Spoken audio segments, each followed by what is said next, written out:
I was a really messed up kid. I'd do stuff like get into fights regularly, break rules at school, try to kill my siblings, and sometimes torture animals. In second grade, my school had these clubs that would often give out prizes in hopes that kids would join them. And when I saw flyers saying that the science club would give you a free pet catfish if you joined it, I did the rational decision and ended up joining the club. Contrary to what my interest as I really loved animals as a kid. And the idea of getting my own fish was just what little me thought he needed. Because it turns out they keep giving you catfish every 3 weeks. So every 3 weeks, I would have to add a catfish to my already pretty small fish bowl. And eventually, it racked up to having at least 6 catfish in that bowl alone. These catfish had it bad though. The first thing that comes to mind from how terrible of an owner I was when I would take them out the bowl and leave them to flop around on the floor for like 2 minutes. For some reason back then, I thought the way fish flopped out of water was really funny, so I kept doing it, and it was obviously bad for the fish. But one time I was doing it, I got called by my mom like 10 seconds after I took out the fish, and I just left it there. And while I was gone, one of my siblings ended up walking by and didn't see the fish on the floor, and they just ended up crushing it by accident.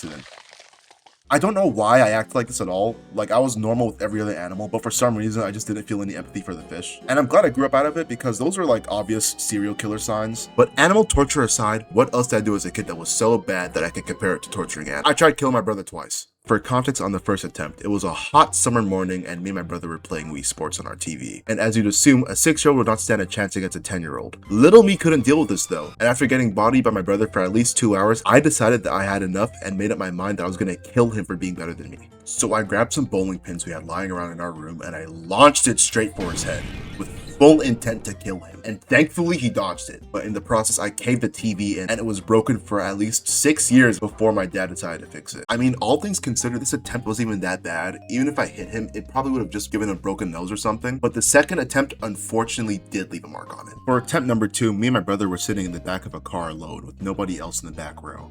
And he starts rage baiting me over something small, and you know, I just decide that the course of action that made the most sense to me was to grab the seatbelt buckle and ram it into his head. I genuinely can't remember the reason why I did this, but in the moment, all that didn't matter because there was a giant seatbelt shaped elephant in the room that I had to address. He started bleeding everywhere. I thankfully didn't get past his skull or anything, and I think at most I chipped it maybe, but we had to pull over and treat him immediately before it got infected. I low-key don't know how there wasn't any permanent damage or any consequences for that matter that came from this, because to my knowledge he was just fine after like a month. And honestly, thank God, because even little psychopathic me was shook after seeing him bleed that much. I think the catfish stuff and trying to kill my brother were probably the worst things I did as a kid, but there's still more stuff that I did that was pretty bad. Like for example, me and my friend were in 4th grade hanging out at my house, and my dad had one of his really expensive cars out. And for some reason, after we were done running around playing tag, we just decided to start jumping on the roof of my dad's car. No reason to do it or anything, but either way, none of it mattered because both me and my friend got our asses beat by my mom for like 2 hours. Like, I've been noticing while I write the script, there's just so much shit I did that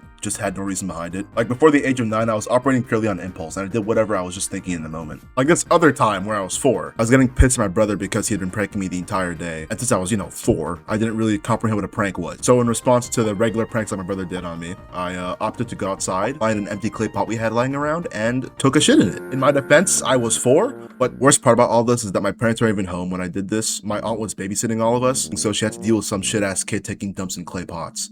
On a real note though, I got cured of this behavior because my parents just kind of beat it out of me over time. Because chances are, if I still had the same personality, probably would have ended up a way worse person than I am now.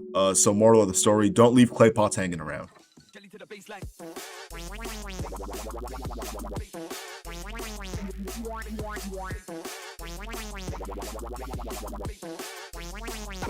Jelly to the